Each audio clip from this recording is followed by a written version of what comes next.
Amém, irmãos? É uma alegria enorme estar com vocês. Eu vou precisar contar lá com o teu apoio. Não me pede para usar isso aqui não, que eu não vou usar, tá bom?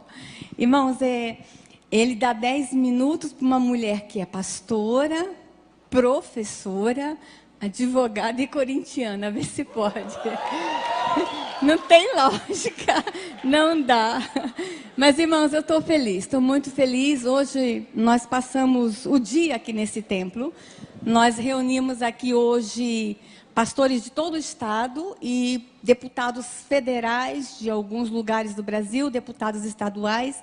Nós tivemos uma discussão forte aqui hoje sobre o que está acontecendo com essa nação. E nós chegamos no final a uma conclusão que alguma coisa de muito especial está acontecendo com esse estado. E eu não sei o que é, e eu não sei o que está acontecendo, mas eu sei que Deus tem um propósito muito grande para esse estado. Há promessas de Deus para esse estado, vocês sabem disso. Eu não preciso nem tocar nesse assunto. Quanta gente já passou por aqui e já disse isso. Deus tem promessas especiais, especialmente para essa cidade. E eu não sei porque eu estou nessa igreja hoje. O pastor disse que o encontro foi muito antecipado. Eu creio, eu não sei porque eu estou, mas que isso já estava marcado lá na eternidade, esse encontro nosso hoje. Amém? Tá? E que Deus os abençoe através da minha vida e que vocês me abençoem muito hoje. Foi um dia difícil, não foi, pastor? Porque nós estamos nos doendo por esta nação. Hoje nós sentimos o peso nos nossos ombros do que está acontecendo com essa nação. E às vezes é difícil até falar, irmãos. É difícil falar. Então, eu não vou pregar. Sou pastora. Fui ordenada pastora muito cedo, quando havia uma necessidade muito grande no interior do Nordeste do Brasil, de missionários. Eu estava lá, minha igreja ordena pastoras. E eu estava lá, fui ordenada muito cedo.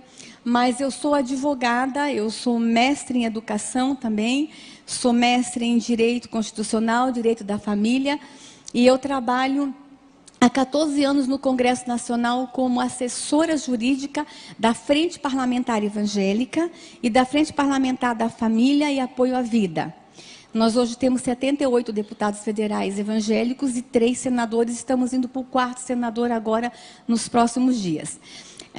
Se a gente for ver a nível de representatividade, nós já deveríamos ter um número maior, em torno de 100 deputados, deveria ser no mínimo 100 deputados, porque nós somos um número muito grande no Brasil de evangélicos.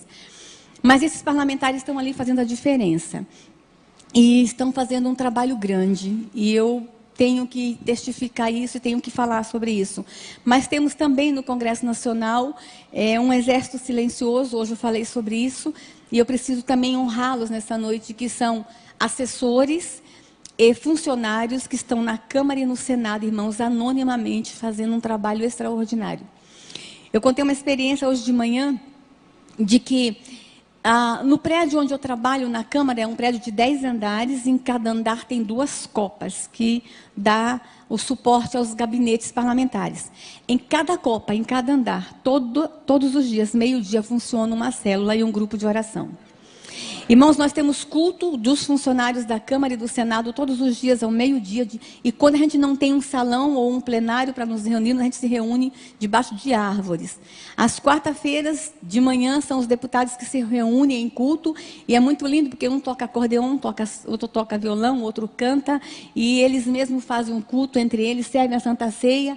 E nós também temos vigília, 1, 2 vezes por mês lá na Câmara. Irmãos, e se não fosse isso, ai dessa nação. Eu contei hoje, vou repetir também, que há alguns anos atrás, uns 2, 3 anos atrás, eu estava passando uma sexta-feira num dos plenários das comissões e encontrei uma irmã chinelinho de fogo, aquelas irmãzinhas do poder, né?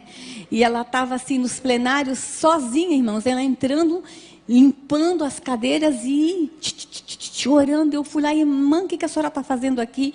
Ela disse, doutora, eu estou sabendo que quarta-feira que vem vai ter uma votação aqui contra a igreja, contra a vida, contra a família, uma votação muito pesada. Eu estou fazendo o meu papel hoje. Então, irmãos, nós temos no Congresso Nacional assessores desde lá da Copa, da faxina, dos entregadores, ao mais alto cargos, os consultores legislativos, os doutores, os sábios, na Câmara e no Senado. Nós temos um grupo de pessoas ali sustentando esta nação. E eu não posso sair daqui sem fazer essa homenagem a eles e dizer, e eu sou um soldado desse exército silencioso, e dizer a vocês que estejam orando por nós. O nosso trabalho lá é técnico, o nosso enfrentamento é técnico, é no papel, é na lei. Então estejam nos ajudando, nos sustentando em oração. E que Deus nos abençoe. Eu queria que vocês lessem comigo Provérbios 31, versículo 8.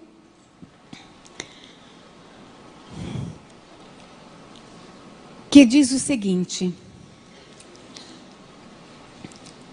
abre a tua boca. Eu vou esperar vocês abrirem. Provérbios, estava no Velho Testamento, depois de Salmos. Sou pastora, fui professora de escola dominical. Provérbios 31, versículo 8.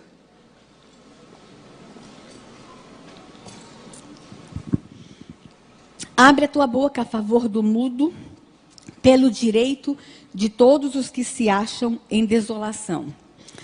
Há algumas outras versões que dizem: abre a tua boca em favor do necessitado.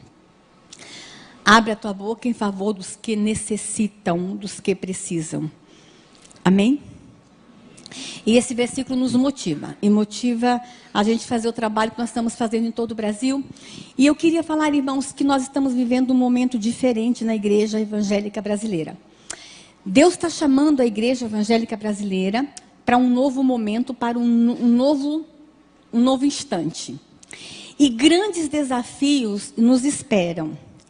E talvez eu vou estar falando hoje para alguém que talvez está aqui já há alguns anos na igreja e fala assim: ai Deus, eu queria alguma coisa diferente, eu estou cansada de estar sentado às vezes demais no banco, e eu queria um desafio, e eu vim aqui falar para você que realmente a igreja evangélica brasileira passa por grandes desafios. Irmãos, e os desafios é de restaurar esta nação, é de salvar esta nação do que está acontecendo. Mas a senhora está exagerando, pastora? Não estou exagerando, não. Pode passar o próximo slide. A igreja evangélica brasileira, por muito tempo, ela ficou dentro do seu ambiente, no conforto de nossas igrejas, e igrejas lindas como essa. Estou encantada com este templo. E nós não ficamos antenados ao que está acontecendo na sociedade, ao que está acontecendo em volta.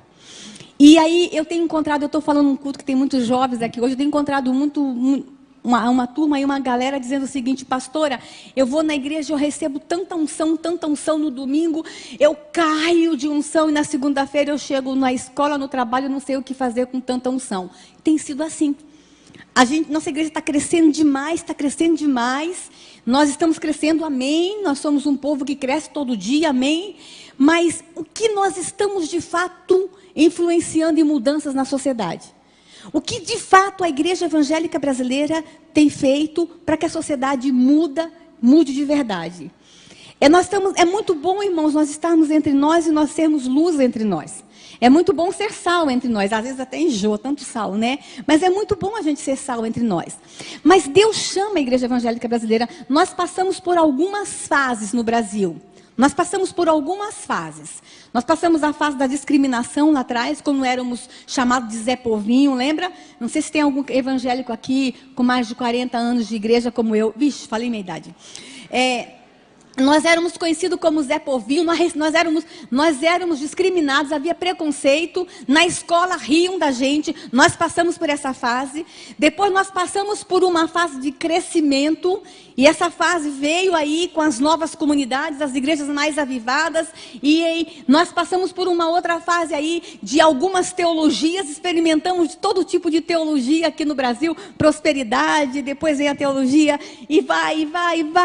Agora Deus está nos preparando para uma nova fase. E essa fase é transformação de sociedade.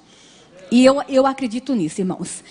E eu vou falar de alguns aspectos de que forma a igreja pode atuar. Eu vou estar falando agora exatamente sobre isso.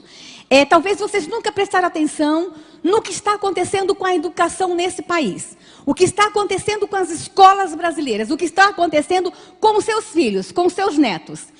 Irmãos, e eu me emocionei muito de ver os cordeirinhos aqui hoje, né? Nossas crianças aqui. E fiquei muito feliz, porque eles vão ter ali agora 40, 50 minutos com os nossos professores. E na escola dominical tem mais 40. Mas as nossas criancinhas, os nossos cordeirinhos, ficam aos cuidados da igreja 1 hora por semana. E aos cuidados da escola 8 horas por dia. Porque às vezes a gente deixa as crianças 8 horas por dia na escola.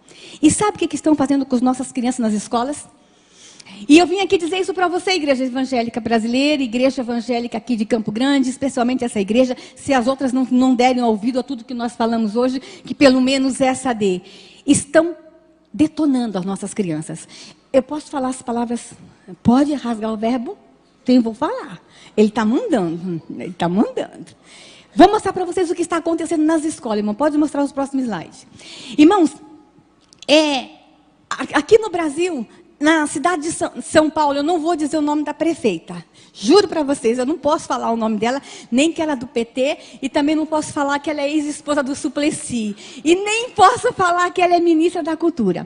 Essa mulher, quando era prefeita da cidade de São Paulo, irmãos, ela gastou 2 milhões de reais com aquele grupo, o grupo GTPOS, para ensinar sobre ereção e masturbação em bebês nas escolas. 2 milhões de reais. Porque chegou à conclusão, há um grupo de especialistas, e esse grupo começou lá na Holanda, na Europa, e já está influenciando, que nós precisamos aprender a masturbar os nossos bebês a partir dos 7 meses de idade. Inclusive na Holanda, os especialistas, esses homens que são grandes especialistas, que fizeram não sei quantas universidades, eles ensinam que o menino tem que ser masturbado com 7 meses de idade, para que quando ele chegar na fase adulta, ele possa ser um homem saudável sexualmente, e a menina tem que ter a vagina manipulada desde cedo para que ela tenha prazer na fase adulta. E essa prefeita fez isso. Lá na Holanda, eles estão até distribuindo uma cartilha ensinando os pais como massagear sexualmente as suas crianças. Isso está acontecendo no Brasil. Isso aconteceu em 2004, mas ficou lá na prefeitura de São Paulo, não. Irmãos, eu até hoje falei aqui, eu quero desafiar vocês, pais. Qual foi a última vez que vocês abriram a mochila da escola dos seus filhos? Qual foi a última vez que você leu e você conferiu o livro didático que seu filho está lendo e estudando na escola? A gente não tem tempo. A gente não tem tempo, porque nós estamos muito ocupados. E essa questão, irmãos, da modernidade, da pós-modernidade, nós vamos ter que estar nos revendo algumas coisas. A igreja e os crentes estão deixando a educação dos seus filhos por conta do Estado. E agora é lei, foi promulgada agora há poucos dias, que vai ser obrigatório a criança ir para a escola a partir dos 5, 4 anos de idade. Nós estamos enfiando os nossos filhos na escola cada vez mais cedo. E o que me assusta é que tem muito crente querendo o tempo integral. Não quer só a partir dos 4 anos, não. A criança tem que ficar o dia inteiro. Dá trabalho criar filho, então vamos jogar os filhos nas escolas. Igreja evangélica, Deus está nos chamando para a gente fazer uma revisão de valores.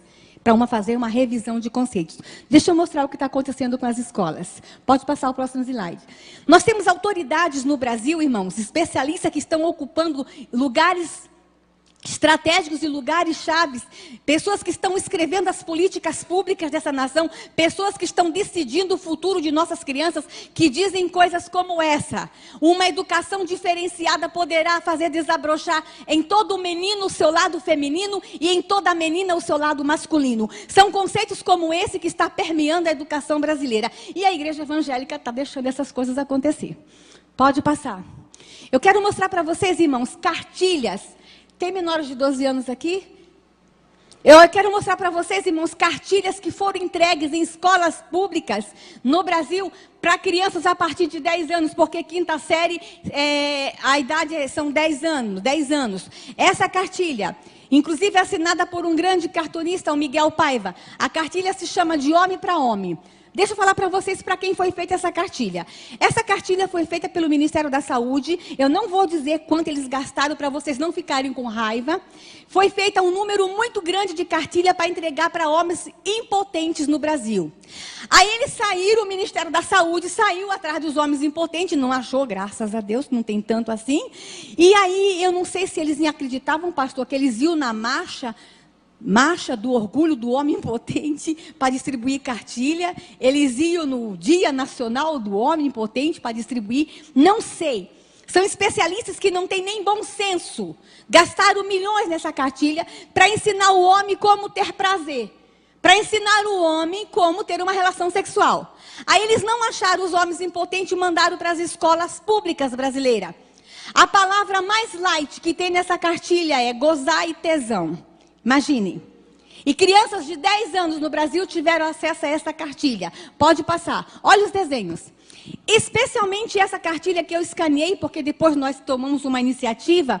A diretora da escola disse que os meninos pegavam essa cartilha e iam para o banheiro se masturbar usando essa cartilha. Então você, pai, proíbe seu filho ver livro pornográfico. A gente orienta como igreja que não se pode ter acesso à pornografia. Aí vem o governo brasileiro com verba pública do seu bolso e faz um material desse e distribui em escolas públicas brasileiras. E o que a gente faz? Nada. Sabe por quê? Nós estamos ocupados. A igreja está muito ocupada. Nós estamos ocupados em ganhar dinheiro, nós estamos ocupados com as nossas profissões e não estamos antenados com o que está acontecendo. Mas Deus está dizendo para a Igreja Evangélica Brasileira, abre o olho. Vocês já foram treinados, vocês já receberam unção demais, vocês já passaram por tudo, já aprenderam todo tipo de teologia. Agora é hora de vocês agir e é hora da gente se levantar como igreja. Deixa eu mostrar a próxima gravura para vocês. Pode passar, olha lá quem fez essa cartilha, Ministério da Saúde, está nas escolas. Deixa eu mostrar a próxima para vocês. O SUS. Sabe aquele SUS, irmãos, que não tem dinheiro para fazer cirurgia de catarata no Brasil? Sabe aquele SUS que não tem vaga nos hospitais para os velhinhos? Eu vou mostrar o quanto que eles gastaram para fazer essa cartilha. Foi essa que eu tirei a gravura mais forte. Nessa cartilha, o SUS fez para usar impostos de saúde em escolas.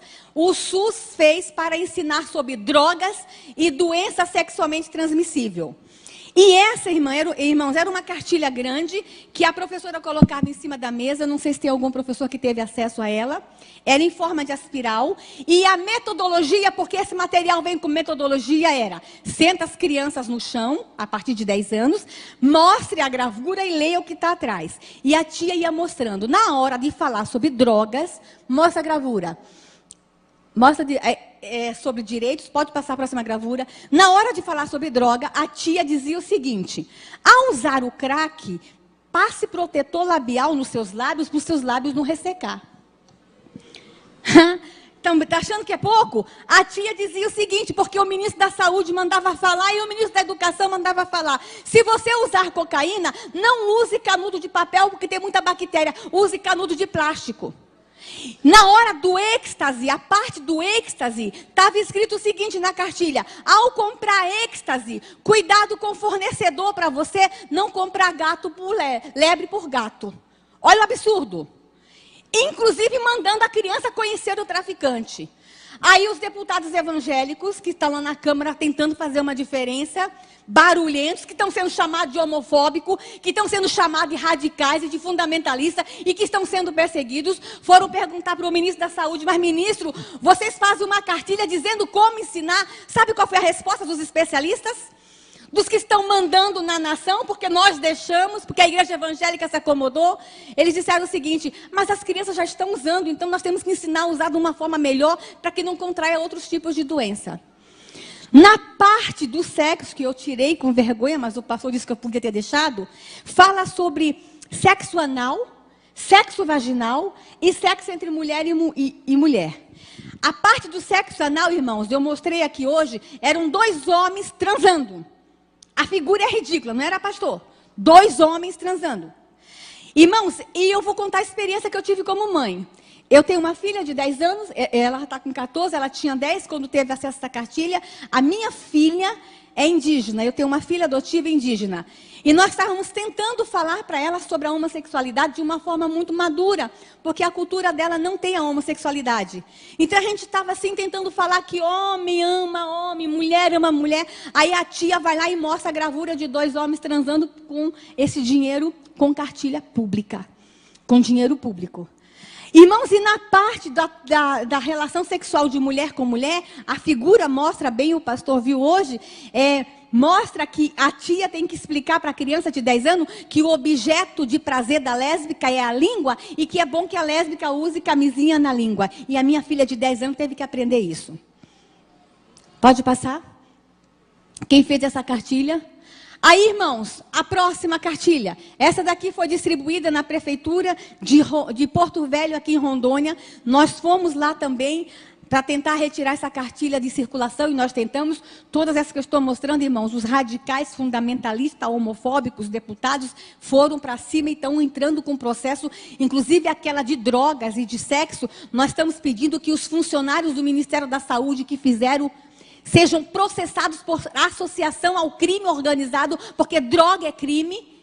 E nós estamos pedindo, inclusive, que eles devolvam para os cofres públicos o dinheiro que foi gasto com aquela cartilha, com aquela porcaria.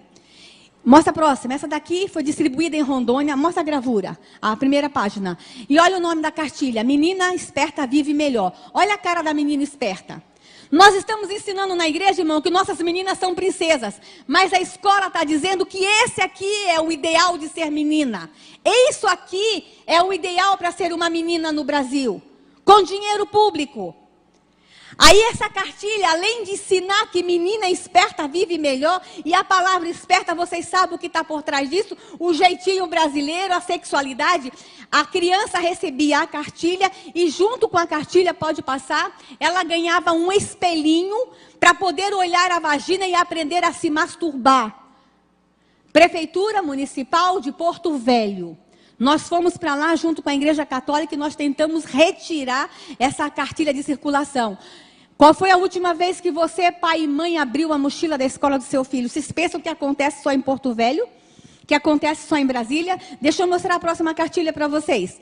Essa daqui, distribuída no Rio de Janeiro e foi distribuída em todo o Brasil. Inclusive, eu quero que vocês olhem bem para essa gravura aí. E olhe se não está na mochila dos seus filhos aqui em Campo Grande. A primeira coisa, quando a tia entrega para a criança, a tia tem que dizer que é confidencial, não pode mostrar para o pai e para a mãe. Para crianças de quinta série. Vocês acham que tem que ter segredo entre eu e uma filha de 10 anos?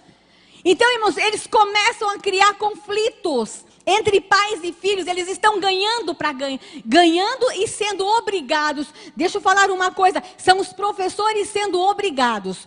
Talvez eu esteja falando para professores aqui que recebem esse material e não sabem o que fazer porque vem de uma forma impositiva do MEC. Deixa eu falar uma coisa, isso não é impositivo, isso é apenas sugestivo. O professor tem autonomia em sala de aula. Se eu estou falando com o professor cristão aqui, deixa eu dizer uma coisa, na tua sala de aula quem manda é você. Você não é obrigado a usar esse material. Você pode ser criativo e falar dessas coisas sem usar esse material ridículo que o MEC está mandando. Deixa eu falar nessa cartilha, irmãos. Pode mostrar. Vira. Nessa cartilha ensina sobre masturbação feminina e inclusive como a menina usar o dedinho para não machucar a vagina. 10 anos de idade. Nessa cartilha fala sobre ficada. E aí, além de incentivar a ficada, a tia pede para o menino e a menina relatar as suas 8 mais espetaculares ficadas. E tem que dizer, olha lá, como foi, com quem foi, onde foi, quando foi e se gostou. Agora imagina, a Igreja Batista de Campo Grande está dizendo para os meninos que ficar não é legal. A escola dominical está ensinando que não pode ficar. Aí os meninos da Igreja Batista de Campo Grande recebem essa cartilha e não está preenchendo, porque ele não está ficando. As meninas não estão ficando. Aí eles estão sendo discriminados na escola porque eles são frouxos, não estão ficando. Vocês têm ideia da confusão que está acontecendo com essa nação, irmãos? Mas essa mesma cartilha, além de falar de masturbação feminina, de falar de masturbação masculina, de falar de ficada, ensina uma outra coisa que acho que vocês nunca aprenderam na escola. Pode passar. Fala sobre o ponto G na vagina da mulher. Diz que tem um lugar na vagina da mulher que é chamado ponto G, que a mulher sente mais prazer. Isso tem que ser dito para criança de 10 anos no Brasil, irmãos. E eu vou dizer uma coisa para vocês, como é que essa cartilha chegou lá na Câmara dos Deputados para nós. Esse é o meu trabalho como assessora jurídica, receber as denúncias e trabalhar em cima delas e motivar os parlamentares a fazerem alguma coisa. Um grupo de ginecologistas do Rio de Janeiro nos procurou na Câmara dos Deputados porque havia um número muito grande de meninas numa determinada região, lá do Rio de Janeiro, virgem entre 10 e 12 anos, com inflamação na vagina e no colo do útero. E elas foram tentar descobrir o que estava acontecendo, descobriram que as meninas estavam com inflamação na vagina, porque estavam introduzindo o dedo na vagina para procurar o tal do ponto G que o ministro da Educação falou que existe. Pode passar? Olha quem fez essa cartilha. Sabem quanto custou essa cartilha? Não vou dizer não, para vocês não ficarem com raiva. Pode passar. Essa máquina de camisinha nas escolas, irmãos, já está sendo experiência em algumas escolas em Santa Catarina, em mais 2 estados, e logo, logo ela vai estar disponível em todas as escolas do Brasil. Essa máquina de camisinha, um menino a partir de 12 anos poderá pegar 2 camisinhas por semana, porque os especialistas disseram, fizeram uma pesquisa, eu não sei aonde, acho que eles foram em Harvard estudar, que a criança brasileira com 12 anos tem 2 relações sexuais por semana. Portanto, tem direito a 2, 4, 8 camisinhas por mês. 2 relações sexuais por semana. Pode passar? Eu quero mostrar para vocês agora, irmão, eu tenho que falar muito rápido, porque tem tanta coisa para mostrar. Essa gravura aqui, não sei se vocês já viram essa gravura. Se chama O Fazendeiro Solitário. Ela estava numa prova de criança de história, de português, na cidade de Curitiba. A criança tinha que ver essa gravura e fazer uma redação. Dá uma olhadinha na gravura, irmãos. Não ri, não. Não ri, não, porque isso é sério. Que dá vontade de rir, dá, mas que é sério, é sério. Olha o tamanho do órgão sexual do fazendeiro solitário. E olha como é que estão as galinhas. Apologia ao sexo com animais. Vocês acham que um professor tem que mostrar isso para a criança e mandar a criança escrever uma redação de que há sexo com animais e que é normal o sexo com animais? Aí vocês falam assim, mas pastora, a senhora está exagerando. Não estou, não. Está chegando denúncia lá na Câmara e no Senado que há muito hotel fazenda aqui no Brasil que é de fachada. É hotel para turista ir transar com animais no Brasil. Está tudo bem nessa nação, irmãos? Não. Ou a gente abre os olhos com o que está acontecendo com essa pátria, ou a gente vai estar entregando os pontos. As coisas estão ficando feias. E eu lamento muito que eu tenha que vir aqui mostrar essas imagens, mas talvez esse seja o único mecanismo que eu tenha, é chocar, é falar, é gritar, é dizer, igreja, vamos sair do conforto das nossas 4 paredes e vamos começar a reagir, porque estão detonando as nossas crianças. Estão detonando com esta nação. Deixa eu mostrar a próxima gravura, pode mostrar? Esse livro, irmãos, quando eu escaneei, ele estava em inglês, mas ele já está em português, para crianças de 2 e 3 anos. Um conto de fada. O príncipe e o príncipe. O príncipe encantado não procura mais uma princesa. Olha só o que ele procura. Pode mostrar? Ele está procurando um outro príncipe encantado. E eles se encontram e vivem felizes para sempre. Crianças de 2 e 3 anos de idade. Mostra a próxima gravura. Livros, leitura obrigatória na 5ª e 6ª série. Menino ama menino. Leiam esse livro, irmãos. Pode mostrar a próxima gravura aí? Esse livro, Menino Brinca de Boneca. Essa é a orientação do MEC, essa leitura obrigatória. Deixa eu falar uma coisa, irmãos. Eu estou com um caso em Brasília de uma professora que nos procurou na Câmara porque ela não tem mais onde procurar. Foi lá procurar os deputados evangélicos, os fundamentalistas, né? Porque estão nos chamando de radicais. Ela está com um menino de 3 anos na escola que está chupando o pipi do coleguinha.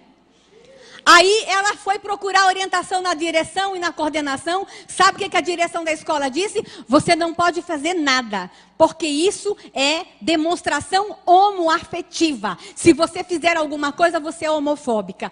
Ah, irmãos, eu sou educadora, eu sou mãe. Para um menino de 3 anos está chupando o pipi do coleguinha, ou porque alguém chupou dele, ou porque ele já viu. Isso é abuso. Mas olha o que os nossos orientadores educacionais estão fazendo com nossas crianças no Brasil. Estão detonando. Pode passar. O próximo livro fala sobre bissexualidade, que é normal. E aqui eu quero dar um alerta para mãe e pai. Olha, está uma onda no Brasil inteiro de meninas se cumprimentando com selinhos, uma beijando na boca da outra. E infelizmente eu já tenho visto isso dentro da igreja. Porque ensinaram para nossas meninas que ficar com menina é possível, é permitido e é legal. Estão nos livros, que a bissexualidade é uma coisa normal. Irmãos, quando a gente fala da homossexualidade, só vem na nossa mente a questão do menino e do homem. Mas quem está sendo mais alcançado com essas políticas públicas que estão nas nossas escolas são as meninas. E aqui eu vou dar um alerta para você, mãe. Olha, mãe, sabe essa coisa de você deixar sua filhinha dormir na casa da coleguinha? Para você ficar um pouquinho livre de vez em quando? Abre o olho, mãe, as meninas estão se tocando. Isso é muito sério, porque isso é abuso. E vocês não têm ideia do mal que isso faz lá na frente, depois. Pode passar. Esse livro é terrível. Para crianças de 2 e 3 anos. A mãe compra o livro, tem um bonequinho, que é um menino, e a bonequinha, que é a menina, pode passar. E tem um buraquinho, a mãe coloca o dedo no bonequinho e fecha o livro para o dedo dela entrar no buraquinho da bonequinha. Para ensinar para a criança de 2 anos como é que é uma relação sexual. Pode passar. Olha lá. Olha os livros, irmãos, com desenhos infantil, como transar. A matéria é como transar. E olha a linguagem, irmãos. Vocês devem estar chateados porque eu estou usando uma linguagem muito, muito porca aqui em cima. Mas é a linguagem do livro lá, como transar. É a linguagem dos educadores do Brasil, como transar. Pode passar.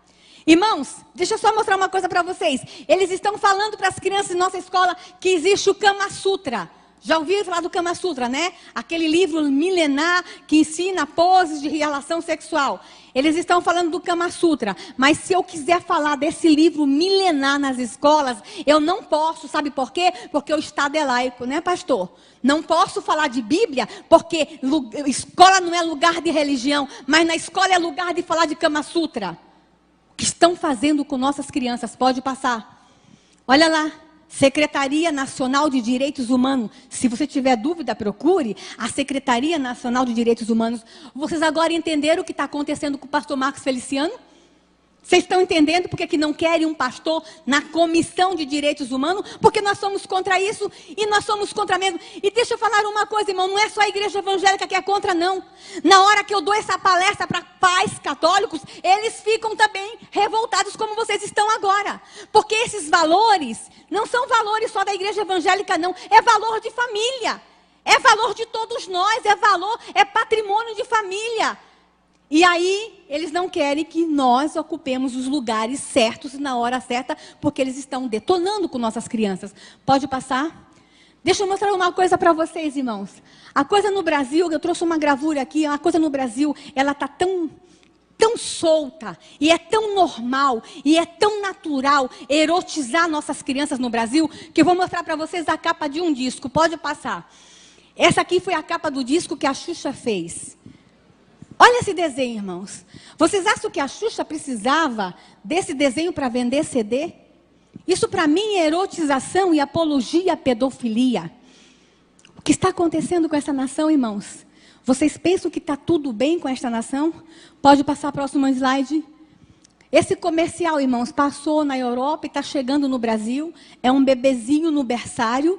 E na hora que o bebezinho nasce, quando recebe a pulseirinha, ao invés de receber a pulseirinha com o nome, já recebe o símbolo de homossexual, porque eles querem dizer que as crianças já nascem homossexual. E aqui vou dizer uma coisa para vocês, igreja, ó, não há uma prova científica que existe o gene gay. Não há uma prova científica que o gay nasça gay. Se tivesse, eles já tinham jogar isso na nossa cara. Não existe. A homossexualidade, ela é aprendida a partir do nascimento. Lá na infância, lá no berço. Tá? A forma como se lida com a criança. Mas ninguém nasce gay. Pode passar, deixa eu mostrar para vocês. Irmãos, com relação ao aborto. Eu falei sobre a erotização de criança. Mas o que está acontecendo nessa nação com relação ao aborto? Pode passar o próximo slide rapidinho. Deixa eu mostrar para vocês. Todos vocês sabem que os números, 50 milhões de crianças no mundo são abortados. Fala que no Brasil, 1 milhão de crianças são abortadas por ano no Brasil.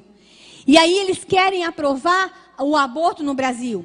E sabe por que os ministros da saúde, dos 3 últimos, disseram que querem aprovar o aborto no Brasil? Porque eles dizem, irmãos, que no Brasil milhões de mulheres morrem por causa do aborto. Cadê os milhões de túmulos? Quantas mulheres vocês enterraram porque morreram por causa do aborto? Quantas mulheres os pastores aqui já enterraram, fizeram o culto fúnebre, ou foram lá dar uma bênção porque morreu por causa do aborto? Mentira! Não existe milhões de mulheres morrendo por causa do aborto no Brasil. Eles manipulam dados, eles manipulam estatística, eles manipulam informações para impor na sociedade brasileira uma cultura de morte. E a gente tem que começar a ficar atento, irmãos. As feministas começaram a dizer aí que nós temos que aprovar o aborto porque é uma questão de saúde pública. É mentira. Não existe tanta morte de mulher no Brasil por causa do aborto, não. Eles estão manipulando informações porque eles querem aprovar o aborto no Brasil. Pode passar. O ministro José Temporão, em 2008, quando ele assumiu o ministério, um médico sanitarista, quando esse homem assumiu o ministério, irmãos, eu fiquei feliz porque ele disse, opa, agora vem um sanitarista que entende de saúde pública, ele vai acabar com a malária e a febre amarela, vai resolver o problema da dengue no Brasil. Ele chamou a imprensa. A primeira entrevista que ele deu para a imprensa, que na gestão dele como ministro, ele iria aprovar o aborto, porque aborto é caso de saúde pública. Irmãos, ele confundiu feto com mosquito. Saúde pública é malária, saúde pública é dengue, saúde pública é febre amarela, mas ele disse que não, que a prioridade na gestão dele era o aborto, a aprovação do aborto. E deixa eu dizer uma coisa, irmãos, naquele ano, nós tivemos o maior número de ocorrência de dengue no Rio de Janeiro, maior número de malária na Amazônia, e a febre amarela que estava erradicada no Centro-Oeste voltou. Deixa eu dizer uma coisa, irmãos, é um sinal do céu. Não afronte o poderoso. Eu quero falar como pastor agora. Não afronte o todo-poderoso. Matar bebês no ventre da mãe, matar bebês em plena fase de desenvolvimento, é covardia, é assassinato, além de ser pecado. Pode passar? Veja só, irmãos. O ministro José Temporão disse que queria aprovar o aborto porque é caso de saúde pública. E a nossa atual ministra da Secretaria de Saúde, da Secretaria Nacional de Política para as Mulheres, diz que já fez aborto, diz que foi treinada para fazer aborto, ela foi fazer um curso. A nossa ministra foi fazer um curso de como fazer aborto. E diz ainda que quer aprovar o aborto no Brasil. É isso que está rolando na política brasileira. É isso que está rolando no governo brasileiro. Pode passar. Irmãos, e hoje, o que está acontecendo hoje? Está acontecendo que nós temos uma reforma do Código Penal que está lá dizendo que quer a aprovação do aborto urgente. Porque eles dizem, irmãos, que aprovar o aborto no Brasil vai acabar com a criminalidade. Você sabia que tem um governador do Rio de Janeiro disse que tem que aprovar o aborto porque aí ia parar de nascer bandido nas favelas, como se filho de pobre nascesse bandido? Olha os argumentos mais absurdos que se usam para aprovar o aborto no Brasil. Pode passar? A vida nesse ser aí, irmãos. A Bíblia me fala que eu era uma substância ainda informe e o Senhor já havia me chamado. Pode passar? A vida está nas nossas mãos, está na mão da Igreja Evangélica Brasileira. Pode passar a próxima imagem. Eu sei que essa imagem choca, mas eu vou deixar ela aí e vou contar uma coisa para vocês. Quando eu cheguei na Câmara dos Deputados, em 97, já fazia assessoria jurídica para deputados lá da minha cidade, mas quando eu cheguei lá, tinha um projeto de lei, o projeto de lei 1135/91. Esse projeto era de 1991 e eles queriam aprovar o aborto no Brasil, desde 91. Irmãos, são anos que eu lutei contra aquele projeto. No ano de 2006, o projeto foi para votação e nós ganhamos só por um voto. Aí ele ia ser votado de novo em 2008. O que nós fizemos em 2007? Nós saímos pelo Brasil. Foi um ano que, em um ano, eu fiquei 38 finais de semana fora de casa, indo de igreja em igreja no Brasil, eu e os deputados evangélicos, pedindo para a igreja evangélica orar, se levantar contra o aborto. Porque a gente, no passado, irmãos, a igreja evangélica nem falava de aborto. A gente sabia que era pecado, mas nenhum pastor nunca teve coragem de mostrar uma imagem dessa. Isso é coisa nova. O senhor é corajoso, pastor, deixar eu mostrar uma imagem dessa dentro da igreja. Irmãos, em 2007, a igreja evangélica começou a clamar. Em 2008, o projeto foi colocado em pauta. E eu preciso contar para vocês um milagre. No dia da votação, irmãos, tinha 37 deputados no plenário. E ele ia ser votado numa comissão. E o ministro Temporão, que entrou em 2007, final de 2007, para começo de 2008, queria aprovar. Os ministros queriam aprovar. O próprio governo Lula queria aprovar o aborto. E aí, o que acontece? Ia ser votado. Nós fomos contar o voto. quais os deputados eram contra o aborto. Nós só tínhamos 12, dos 37, nós só tínhamos 12 deputados contra o aborto. O resto tudo era a favor. A votação começou 15 para as 9, 8 e meia, 15 para as 9. Mas eu preciso contar uma coisa antes. A igreja evangélica estava orando, amém? Mas na noite antes da votação, a votação foi no dia 14 de maio de 2008, está em ata, vocês podem buscar lá na ata da Câmara, está em notas taquigráficas. Na noite anterior, os deputados evangélicos resolveram fazer uma vigília. E a gente ora no 10º andar da Câmara, que tem um espaço muito grande, e nós fomos fazer uma vigília. Lá é por volta de 3 horas da manhã, 2h30, a vigília foi começando a ficar fraca, os deputados cansados, eu estava muito cansada, porque eu tinha que escrever ainda pelo menos mais 4 pareceres sobre o aborto, todo mundo esgotado. Daqui a pouco, irmãos, para na porta da Câmara dos Deputados um ônibus, cheio de irmãzinhas chinelinho do fogo, aquelas irmãzinhas lá de Sobradinho, lá de longe, que souberam da luta e que estavam orando. E essas irmãs pediram licença por segurança da Câmara e disseram que não pudessem mandar orar. E elas entraram, irmãos, pisando firme na Câmara e dizendo o seguinte: a Bíblia me diz que aonde o meu pé pisar, este lugar me será dado por herança. Elas foram marchando. O milagre não acabou, não. Aí elas chegaram lá em cima e disseram assim: deputados, vão dormir, vão descansar, a votação é amanhã, deixa que agora é com a gente. E ficaram lá em cima orando. Irmãos, a votação começou 15 para as 9. E vocês não viram isso, a televisão não mostrou isso para vocês. O plenário, onde ia ter a votação, estava cheio de imprensa. A imprensa do mundo inteiro, porque naquele dia seria aprovado o aborto no Brasil. Irmãos, tinha câmeras de tudo que TV internacional, jornais internacionais, todas as TVs estavam lá para mostrar para o mundo que o aborto seria aprovado. Começou 9 horas a votação. Foi o dia inteiro de briga. Nós tínhamos quantos deputados que eu falei? 38. Quantos votos a favor do aborto nós tínhamos? Contra o aborto? 12. Irmãos, quando deu 4 horas da tarde, eu, depois de 20 anos de luta, disse: meu Deus, perdemos. Eu fui para um lugar no cantinho lá, irmãos, e eu chorei porque era a minha vida, estava ali. Eu larguei tudo. Eu tinha uma carreira jurídica brilhante, eu ganhava dinheiro, eu tinha uma carreira jurídica brilhante, e fui para o Congresso Nacional para fazer um enfrentamento contra o aborto. E ali eu vi toda uma vida minha rasgada, todo um trabalho jogado fora, porque nós só tínhamos 12 votos, eles eram maioria. Às 18h30, foi aberto a urna para votar. Quantos eram deputados? 37.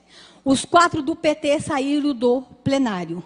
Irmãos, as feministas estavam com faixas, cartazes, as ministras estavam lá, os ministros estavam lá, porque o aborto ia ser aprovado no Brasil. O Brasil ia dar um exemplo de democracia para o mundo. Democracia.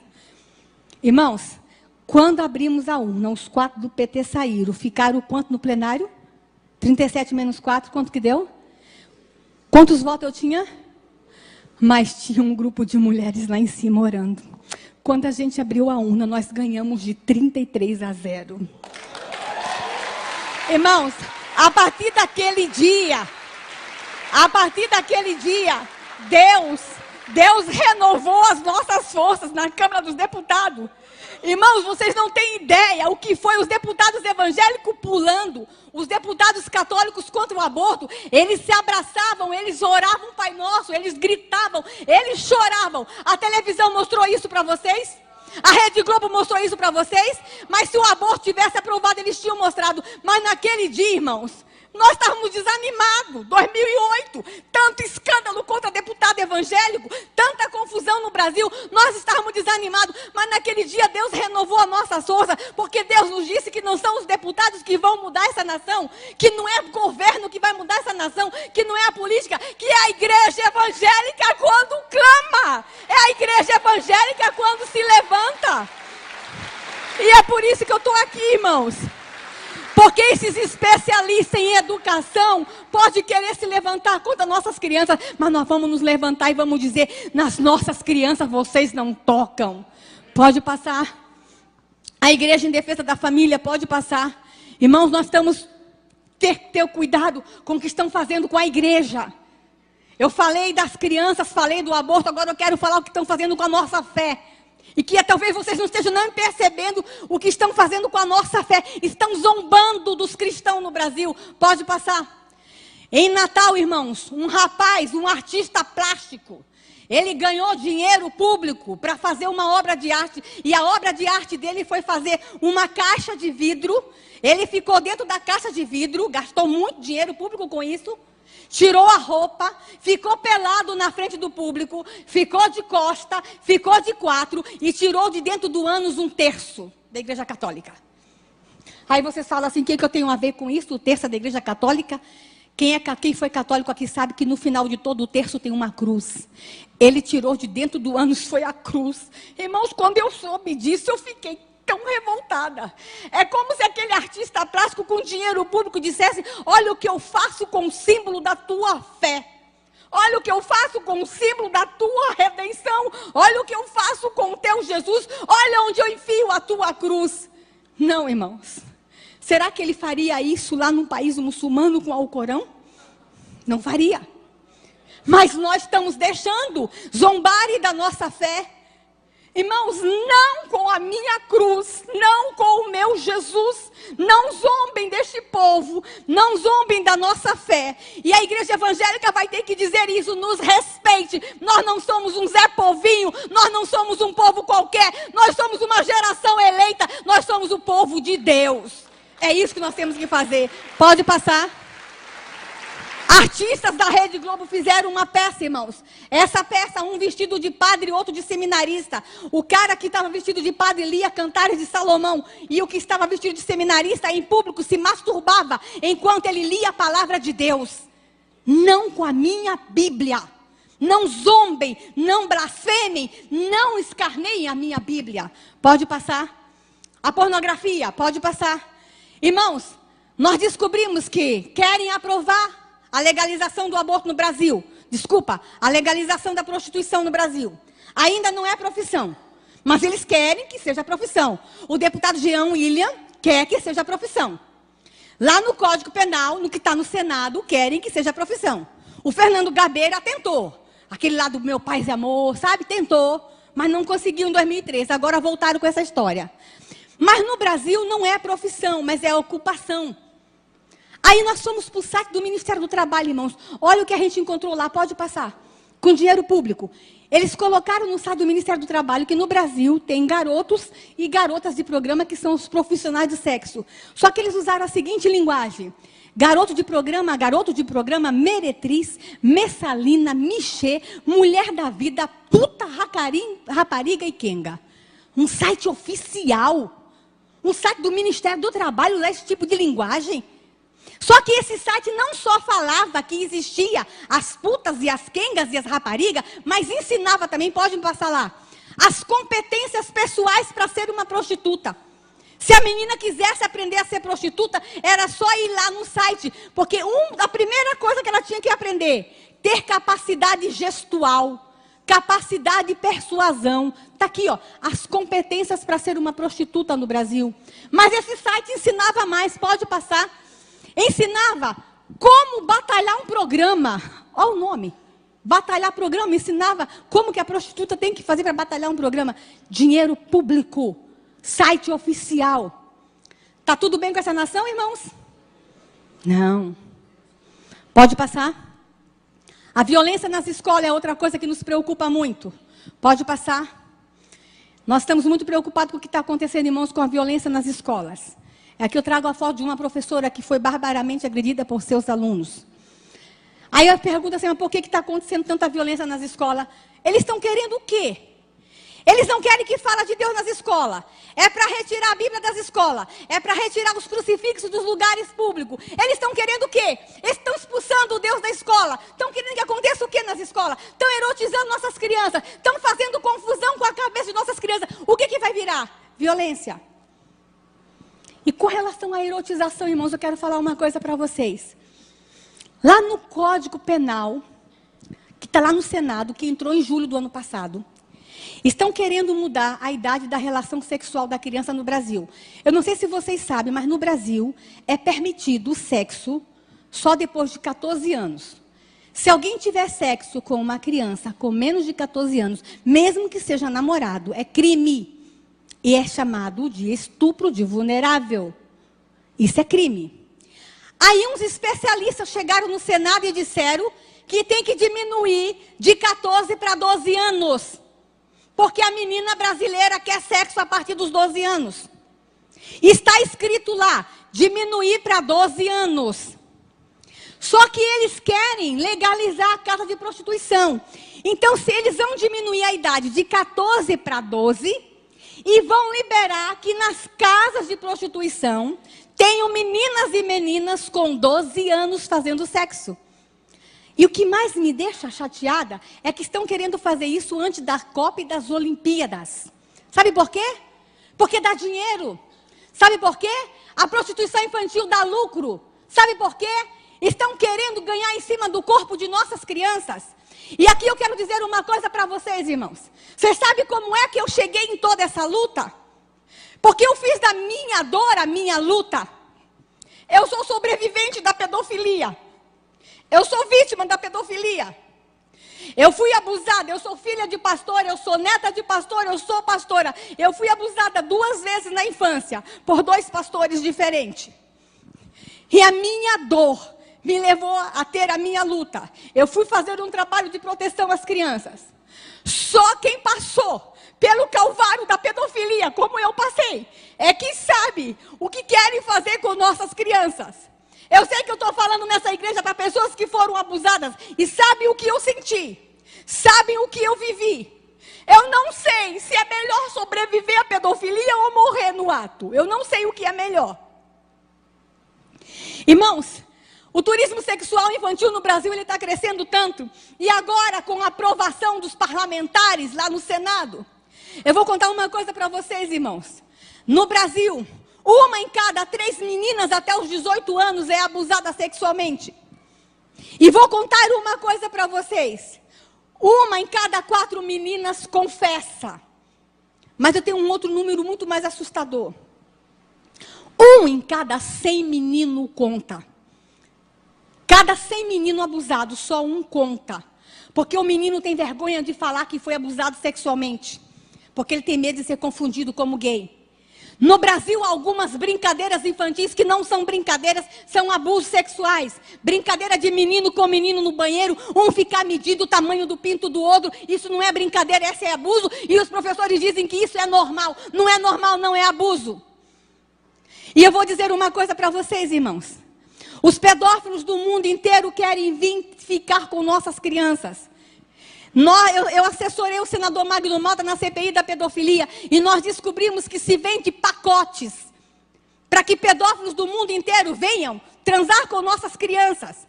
Há agências especialistas lá fora para vender pacote sexual com criança brasileira, porque o sexo com criança brasileira é barato.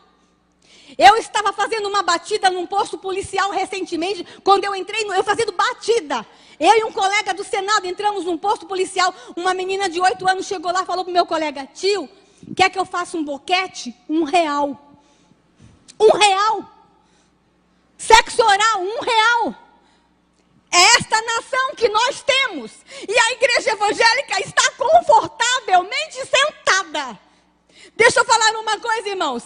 Esses pedófilos querem vir para o Brasil, sabe por quê? Porque falam lá fora que a menina brasileira é caliente. Que a menina brasileira é quente. Especialmente a menina do norte, ela tem o sexo na flor da pele. A menina brasileira é quentinha. O menino brasileiro é quentinho. E eles querem vir transar com as nossas crianças porque aqui se faz vista grossa com relação ao sexo com criança. Chega! Chega! Deixa eu dizer uma coisa para vocês, irmãos. Sabe qual é o meu sonho como mãe? Como pastora? Sabe qual é o meu sonho?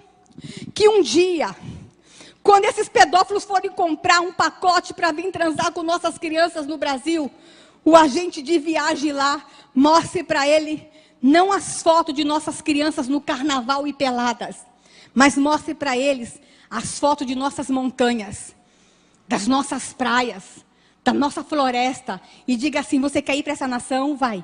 Vai fazer turismo lá. Vai ver as praias daquele país. São as praias mais lindas do mundo. Vai ver as montanhas. Vai ver a floresta. Mas tu não vai lá mexer com criança, não. Porque tem um povo doido. Tem uma igreja evangélica que se levantou. E que disse que ninguém mais toca em suas crianças naquela nação. Irmãos, e como eu queria que isso começasse hoje aqui nessa igreja. Eu não sei por que eu vim para essa igreja hoje. Mas eu sei que está acontecendo alguma coisa de muito especial nesse estado. E talvez seja aqui que a gente vai deflagrar no mundo espiritual que ninguém vai sodomizar as crianças brasileiras mais. Talvez seja nessa igreja que a gente vai dizer, nas nossas crianças ninguém toca. Oh Deus! Pode passar. E aqui eu termino, irmãos, falando para vocês, eu estou falando de aborto, de educação, de pornografia, mas eu quero falar de um assunto muito especial, mais 5 minutos, estou acabando. Estou acabando, pastor, 5 minutos. Amém? Vocês vieram para a festa hoje? Amém? Não saí aqui com raiva.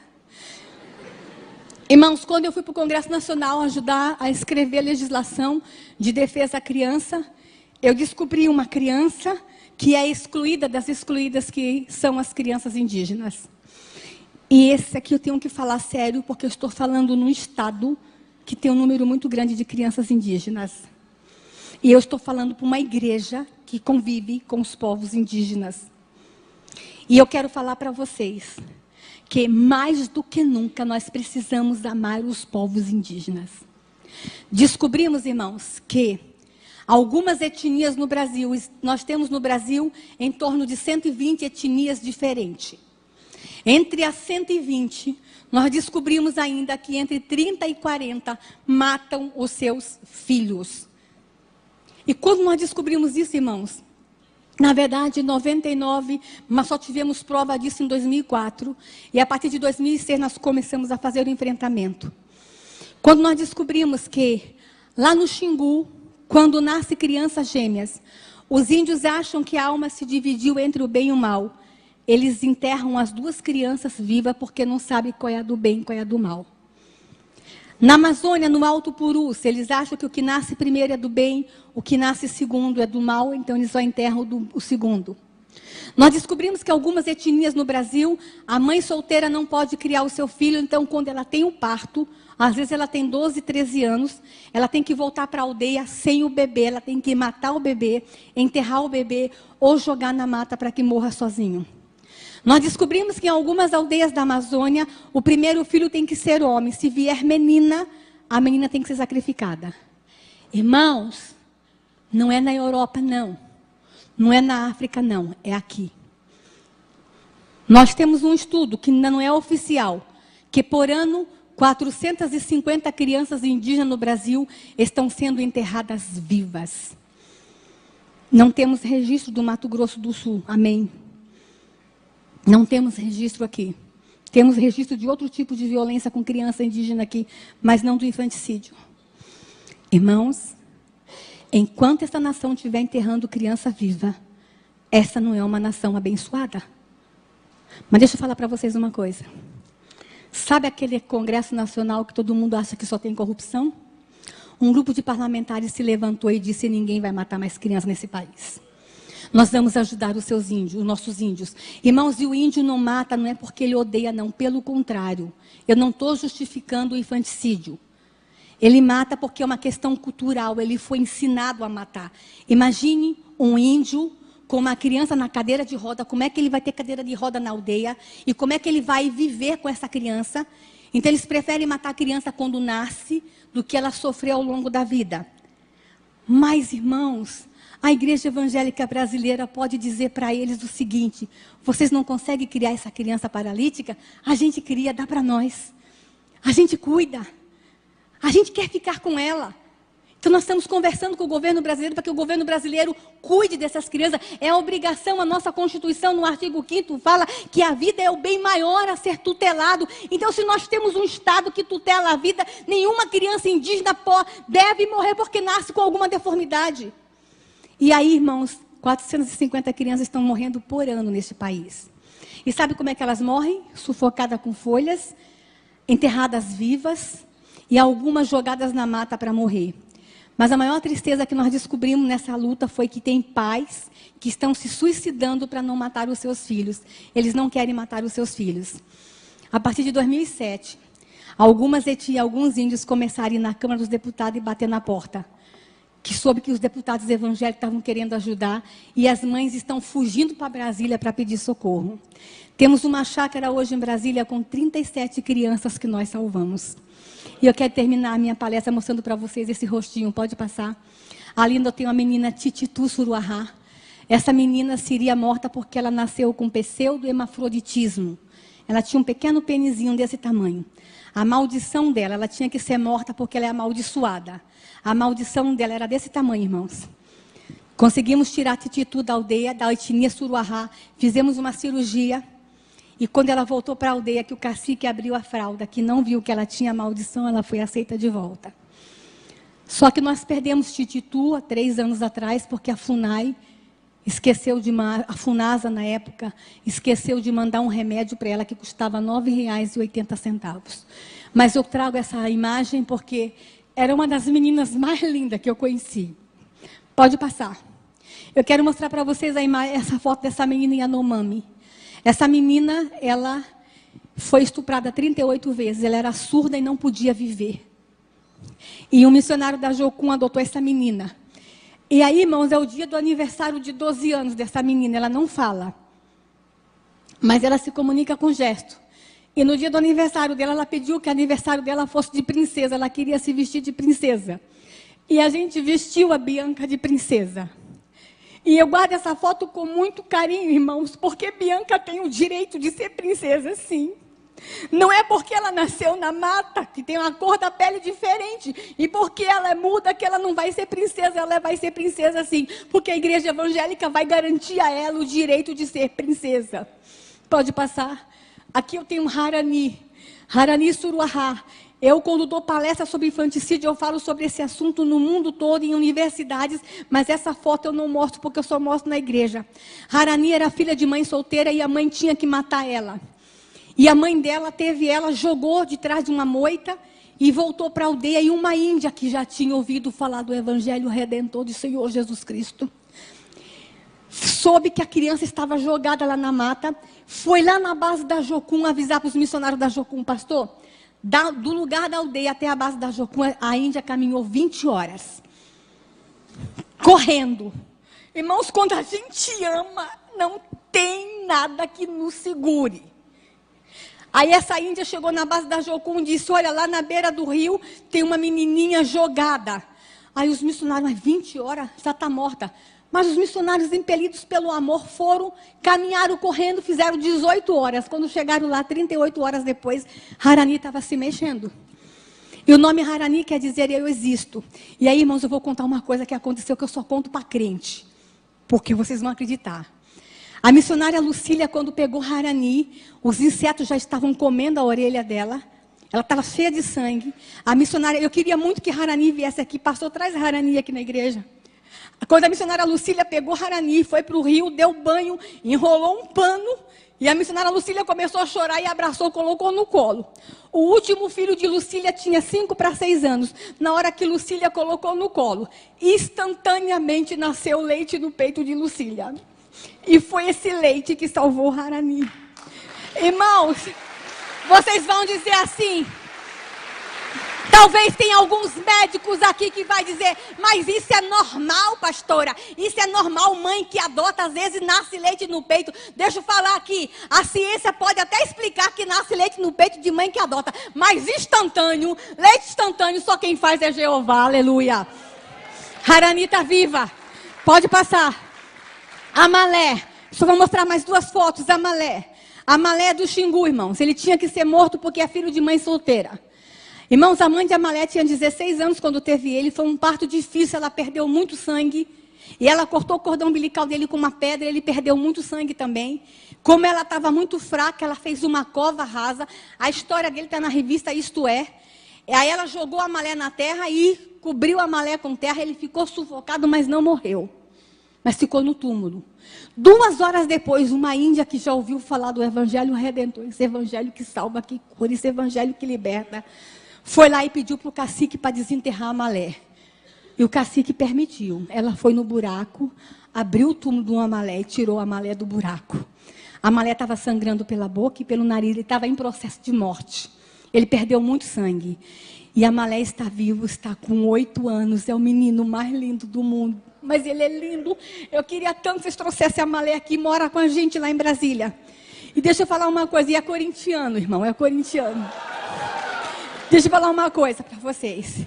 Vocês estão felizes porque lá em Jerusalém tem um túmulo vazio, amém? Lá em Jerusalém tem um túmulo vazio. Mas no Xingu também tem um túmulo vazio, o túmulo do Amalé ficou vazio. Túmulos estão ficando vazios em aldeias indígenas porque a igreja evangélica está se levantando. Amém? Eu termino mostrando para vocês, pode passar, a foto de Ganani, que seria morta porque tem a mãozinha torta. A mãe dela fugiu da aldeia, está morando conosco. E Ganani hoje já está com 7 anos, está na escola e já está lendo. Pode passar. Ali eu mostro para vocês a foto do Pautuca Maiurá. Ele faz doutorado na UNB, não é um índio qualquer, doutorado. A esposa estava grávida de gêmeos, ele não sabia. Ela quis ter o filho na aldeia. E quando, na hora do parto, que a sogra dele fez o parto, eram 2. E a sogra começou a gritar. E ele percebeu que tinha alguma coisa errada. Quando ele chegou lá na cabana do parto, a sogra já tinha enterrado um. Ele só conseguiu salvar esse. Pautu é muito triste porque perdeu um filhinho enterrado pela mão da própria avó. Pode passar. E aqui eu quero mostrar para vocês uma menina de 6 anos que foi escravizada na sua aldeia e tem uma história terrível. Mas eu não vou contar a história dela não, porque essa é a minha filha. Eu quero mostrar para vocês como é que está a minha filha hoje. Olha como está a cara da mãe. Irmãos, o arquivo Promo rodou. Te levaram para aí um outro arquivo chamado Promo. O rapaz aí do som, ó. Rodou. O Promo rodou. Dá para passar? Eu quero mostrar para vocês, irmãos, o que acontece nas aldeias do Brasil. Preste atenção nesse filme. É 3 minutos só e eu acabo aqui.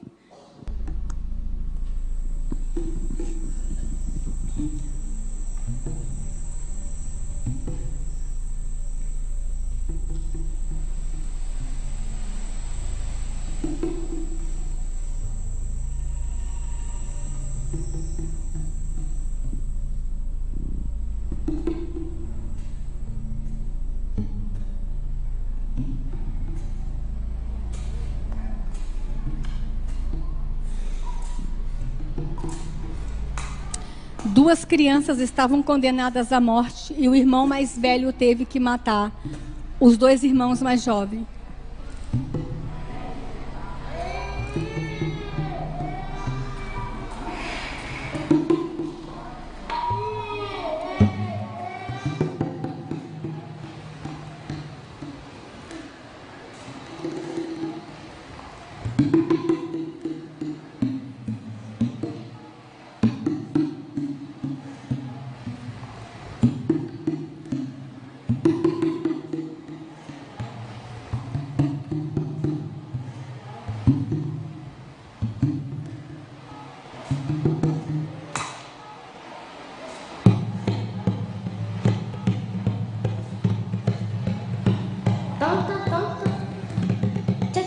Don't.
Vira kalimat sakami kami vira ani te kalimat sarinari apua uhena panabi uhina panabi sibahani uhina utemahya datya hunari.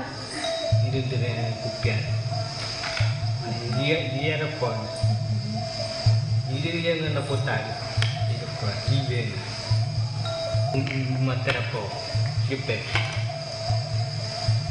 Jadi mau beda-beda. Gigi mau iteko, mau itamnya. Cina iya.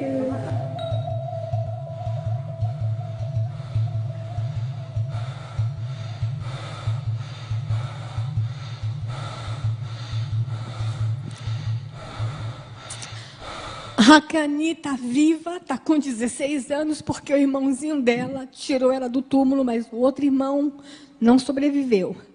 Essa história é uma encenação da vida de Hakani. Hakani mora hoje com os pais que são missionários. Muitos sobreviveram, mas outros não estão sobrevivendo. E a igreja evangélica precisa fazer alguma coisa. A igreja evangélica brasileira tem que se levantar em defesa das crianças indígenas nessa nação. E eu termino a minha palavra dizendo, irmãos, que querem destruir a mente de nossas crianças com aquelas cartilhas, querem matar nossas crianças do ventre materno através do aborto, estão detonando nossas crianças com a pedofilia e estão deixando que as crianças indígenas sejam mortas. Não está tudo bem com essa nação. A igreja evangélica tem que reconhecer isso. A igreja evangélica tem que reconhecer que nós precisamos fazer alguma coisa. Chega de destruição, estamos vivendo a cultura da morte dessa nação.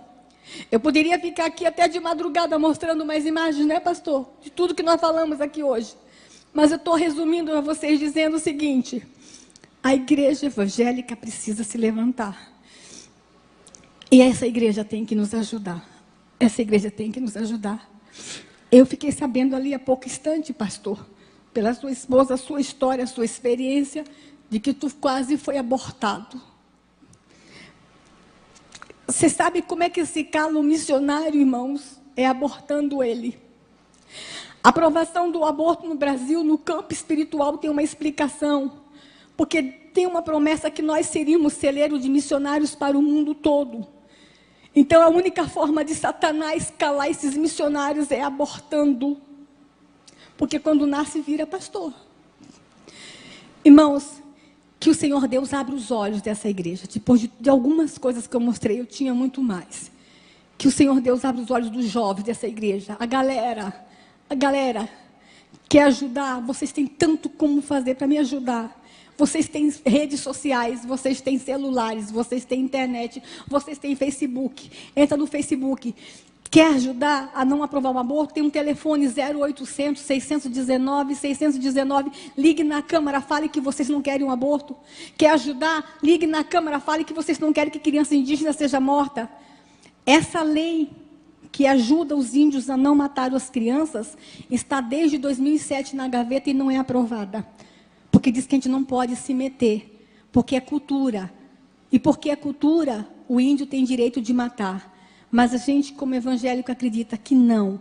A cultura não pode estar acima da vida. Que Deus abençoe vocês, irmãos. Que vocês voltem para casa e tentem dormir.